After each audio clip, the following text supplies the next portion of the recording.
అదే RTV app వార్తల్ని క్షణాల్లో చదివే అవకాశం ఉంటుంది. ఒక న్యూస్ పేపర్, ఒక టెలివిజన్ ఛానల్ మీ చేతుల్లో ఎప్పుడూ ఉంటాయి. సమస్యలకు ఖచ్చితమైన పరిష్కారాలు చూపిస్తున్నటువంటి మీడియా సోదరులకు నా హృదయపూర్వక ధన్యవాదాలు తెలియజేస్తా ఉన్నాను. డాక్టర్ బిఆర్ అంబేద్కర్ కోనసీమ జిల్లా కాట్రికొండ మండలం దొంతుకూరు గ్రామానికి చెందినటువంటి యువతి, ఉప్పూడి గ్రామానికి చెందినటువంటి యువకుడు కూడా 2 సంవత్సరాల నుంచి ప్రేమించుకుంటూ ఉన్నారు. ఆ అబ్బాయి ఈ అమ్మాయిని వివాహం చేసుకుంటానని చెప్పేసి ఒకరోజు వీళ్ళ ఇంటికి కూడా వెళ్ళడం జరిగింది. అక్కడ పెద్దలు అబ్బాయిని బంధించి ఈ అమ్మాయి సంగతి ఏంటని చెప్పేసి అడిగేసరికి నేను మా పెద్దలందరినీ ఒప్పించి మా పెద్దలతో వచ్చి నేను ఘనంగా వివాహం చేసుకుంటానని చెప్పేసి చెప్పడంతో అమ్మాయిని నమ్మి అబ్బాయిని వదిలేండి అనేసరికి అక్కడ పెద్దలందరూ కూడా ఈ అమ్మాయి మాటకి గౌరవించి అబ్బాయిని వదిలేశారు. తర్వాత 2 రోజుల తర్వాత వివాహం చేసుకుంటున్నావు కదా, ఏంటి ఇంకా రావట్లేదని అడిగేసరికి నేను వివాహం చేసుకోనని చెప్పేసి అబ్బాయి సమాధానం చెప్పడం జరిగింది. తదుపరి ఈ అమ్మాయి గ్రామ పెద్దలతో కలిసి స్థానిక పోలీస్ స్టేషన్కి వెళ్ళి ఈ అబ్బాయి మీద చిన్న ఫిర్యాదు చేసి, ఏమండి ఎస్ఐ గారు, ఈ అబ్బాయి మీద ఎలాంటి కేసు కట్టద్దు, కౌన్సిలింగ్ ఇవ్వండి, ఎందుకంటే ఇతను నేను వివాహం చేసుకోవాలనుకుంటున్నాను, ఇతను కూడా నేను చేసుకోవాలనుకున్నాడు, కానీ మధ్యలో కొంతమంది పెద్దల వల్ల ఇతను మారిపోతున్నాడు కాబట్టి ఇతని మీద కేసు కట్టండి, కౌన్సిలింగ్ ఇవ్వండి అని చెప్పేసి అభ్యర్థించడం జరిగింది. తర్వాత ఈ అబ్బాయి యొక్క తండ్రి స్థానిక ఆంధ్రజ్యోతి విలేకరైనటువంటి రంబాల విష్ణు గారి దగ్గర పనిచేస్తూ ఉంటాడు. అతను వీళ్ళ కుటుంబంలో ప్రతిదీ కూడా చూస్తాడు. అందుకని చెప్పి అతని దగ్గర కూడా వెళ్ళి యువతి, ఈమె కుటుంబ సభ్యులు, పెద్దలు కూడా వెళ్ళి ఆడడం జరిగింది. అప్పుడు యువతి మీద అతను దురుసుగా ప్రవర్తించి కులం పేరుతో దూషించి, మీ కులంలో వాళ్ళకి ఇలాంటి అలవాటు కదా, ఎవరు పడతాడు తిరుగుతారు, ఎవరినామని చేసుకుని వీడియో కావాలి నీకు, ఎలాగో నువ్వు ఫిర్యాదు ఇచ్చావు కదా, నేను కేసు కట్టిస్తాను, నువ్వు వెళ్ళని చెప్పేసి ఈ అమ్మాయి మీద దురుసుగా ప్రవర్తించడం జరిగింది. ఈ అమ్మాయి తీవ్ర మనస్తాపం చెంది ఇంటికి వెళ్ళిపోయింది. సాయంకాలం స్టేషన్కి వెళ్ళేసరికి ఎస్ఐ గారు కేసు కట్టేయండి అని చెప్పేసరికి ఈ అమ్మాయికి ఏం చేయాలో తెలియక ఈమె యొక్క బీద కుటుంబ పరిస్థితి దృష్ట్యా ఈ అమ్మాయి ఆత్మహత్య ప్రయత్నం చేసింది. మేము అందరం స్పందించి ఆసుపత్రిలో జాయిన్ చేయడం జరిగింది. ఆసుపత్రిలో కూడా నా ఆత్మహత్య ప్రయత్నానికి కారణం రంబాల విష్ణువే, ఇతని వల్లే కేసు కట్టారు, లేకపోతే కేసు కట్టరు, ఇతను పలుకుబడిని ఉపయోగించి కేసు నమోదు చేయించి నా జీవితాన్ని నాశనం చేశాడు, పైగా నన్ను కులం పేరు పెట్టి దూషించి నాతో వచ్చిన వాళ్ళందరూ అవమానించాడు, నన్ను కులం పేరు పెట్టి దూషించాడు. కాబట్టి ఇతని మీద SC/ST అట్రాసిటీ కేసు కింద అట్రాసిటీ కేసు నమోదు చేసి నాకు ఆ యువకుడితో వివాహం జరిపి నా జీవితాన్ని కాపాడమని చెప్పేసి ఈ అమ్మాయి కోరుకుంటూ ఉన్నది. గత 5 రోజులుగా స్థానిక తహసీల్దార్ కార్యాలయం వద్ద ఈమె నిరాహార దీక్ష చేస్తూ ఉంది.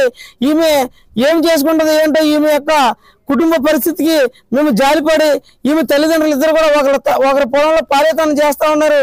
ఇటువంటి పేద కుటుంబాన్ని రంబాల విష్ణు అనే వ్యక్తి కుల అహంకారంతో ఈమెకి ఉద్దేశపూర్వకంగా అన్యాయం చేసి ఇతని దగ్గర పనిచేసే వ్యక్తులకి జీతం ఇవ్వకుండా పని చేయించుకోవాలని ఉద్దేశంతో వాళ్ళకి సాయం చేసుకుని నటించి ఇరు పక్షాలకి కూడా తీవ్రమైన అన్యాయం చేసి వీళ్ళిద్దరిని రోడ్డును పడేశాడు.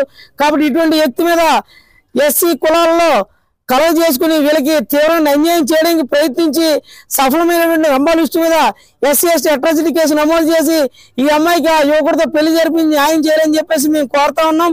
మేము అందరం కూడా ఈమెకి అండగా ఉంటాం. ఈమె యొక్క డిమాండ్ తీరే వరకు కూడా మేము ఈమెకు అండగా ఉంటామని చెప్పేసి మేము తెలియజేస్తా ఉన్నాం. Master minds, the pride of India. Inter, MPC, BIPC, MEC, CEC చదివిన విద్యార్థులకు CA మరియు CMA ఫౌండేషన్ కొరకు నూతన బ్యాచెస్ ప్రారంభం. నేను ఒక అబ్బాయి ప్రేమించుకున్నా. మా దొంతుకూరు కాట్రికొండ మండలం. అబ్బాయి పేరు సాపే నాగరాజు. 2 సంవత్సరాలు మట్టించి లవ్ చేసుకున్నాం. రోజు మా ఇంటికి వస్తే మా పేరెంట్స్కి దొరికాడు. నేను పెళ్లి చేసుకుంటాను, అమ్మాయిని పెద్దల్ని తీసుకుని వస్తానని వెళ్ళిపోయాడు. నేను ఫోన్ చేస్తే రావట్లేదంటే నేను చేసుకోను, ఏం చేస్తావో చేసుకో అన్నాడు. కాట్రికొండ పోలీస్ స్టేషన్ కంప్లైంట్ ఇస్తే కౌన్సిలింగ్ ఇవ్వండి, కేసు కట్టకండి అని చెప్పాను. తర్వాత రంబాల విష్ణు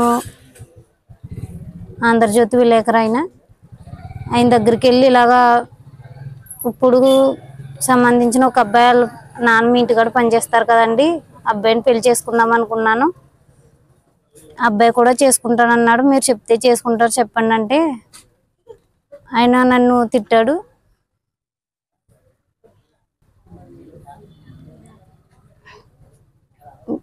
మీ జాతులకు అలవాటే కదా, ఈయన కాకపోతే ఇంకొకరిని చేసుకుంటారు,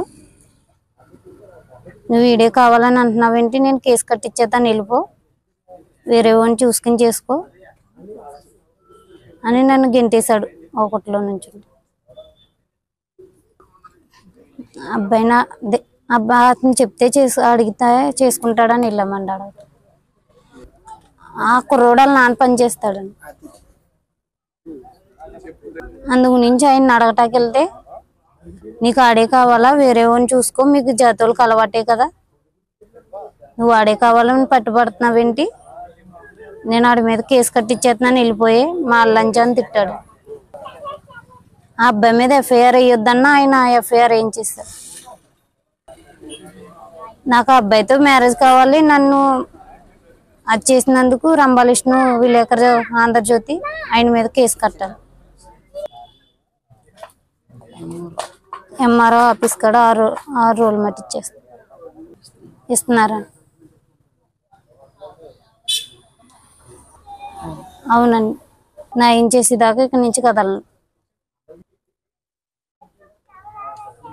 ఎంఆర్ఓ గారికి ఇచ్చాను కంప్లైంట్. అందరికీ జైబు. నేను రఘుకుమార్ శిఖరవల్లి. నేను మాల మహానాడు ఆర్గనైజేషన్ నుంచి నేను ఈరోజు ఈ అమ్మాయికి మద్దతు తెలపడం కోసం వచ్చాను.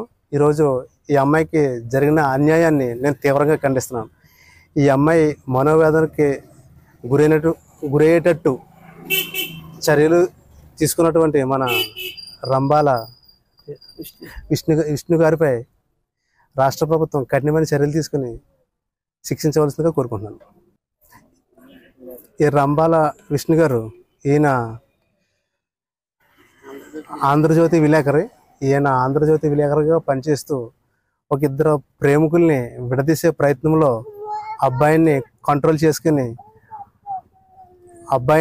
అమ్మాయిని మోసం చేసే విధంగా మోసపూరితమైన మాటలు అబ్బాయికి చెప్పి ఈ అమ్మాయిని మోసం చేసే ప్రయత్నంలో, అదేవిధంగా అమ్మాయిని కులం పేరుతో ద్వేషించి ఇటువంటి దుష్టచర్యలకి పాల్పడినటువంటి ఈయన రంభాల విష్ణు గారిపై కఠినమైన చర్యలు తీసుకుని శిక్షించవలసిందిగా కోరుకుంటున్నారు. మరిన్ని వీడియోస్ కోసం ఛానల్ ని సబ్స్క్రైబ్ చేయండి. లేటెస్ట్ అప్డేట్స్ కోసం వాట్సాప్ ఛానల్ ని ఫాలో చేయండి. అండ్ లింక్ డిస్క్రిప్షన్ లో ఉంది.